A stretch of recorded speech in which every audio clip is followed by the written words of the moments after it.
Biology Part 85.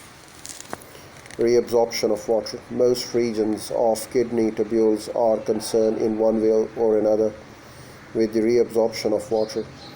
In understanding the mechanism involved, it is vital to remember that water moves passively from regions where the solute concentration is low to regions where it is higher.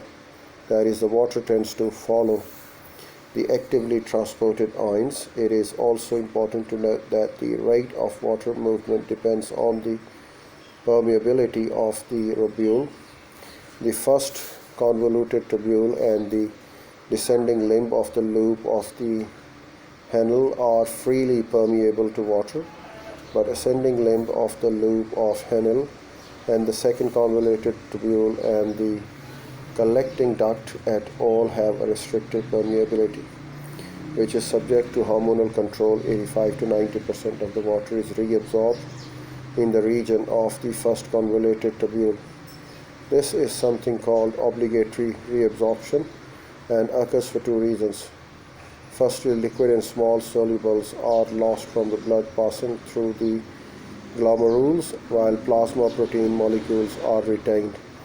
This makes the blood relatively more concentrated so that it can absorb water by osmosis once the capillary network is surrounding the tubule is reached. Secondly, the active pumping of the sodium ions across the first tubule increases the osmotic concentration of the surrounding tissues, again causing water to be reabsorbed by the osmosis.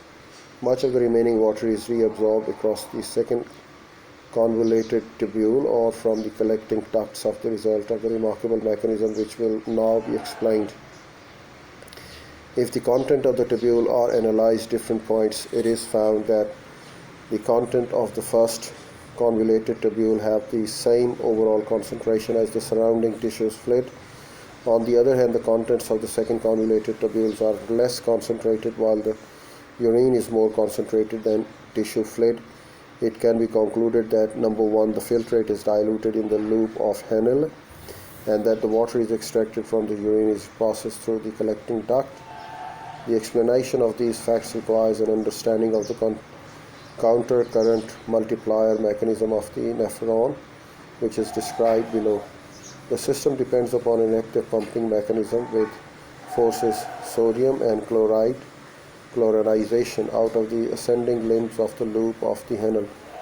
The effect of this is illustrated by figure and the best understood if considered in stages.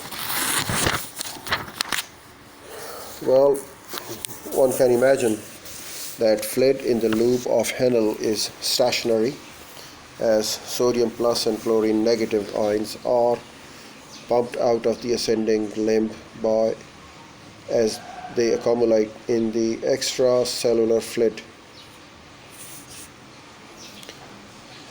The tendency is for water to follow the ions out of the tubule, but this is prevented in ascending limbs by its low permeability to water. This descending limb, however, is freely permeable to water, but impermeable to sodium plus and chlorine negative. Therefore, water is drawn out by osmosis, causing the fluid inside the descending limb to become more concentrated.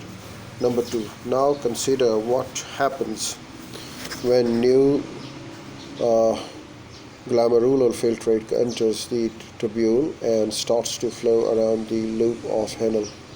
Inevitably, a fluid flows down the descending limb. Water continues to be withdrawn so that the contents of the tubule become progressively more concentrated. On the other hand, in ascending limb, the active pumping of ions causes the fluid inside to become less concentrated.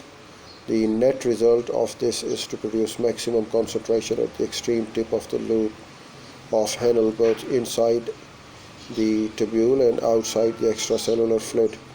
These events are of a great importance because, as shown in the figure 20, combined the active numerous loops of Henle produces a strong concentration gradients inside the kidney, with highest concentration in the medulla near tips of the kidney pyramids.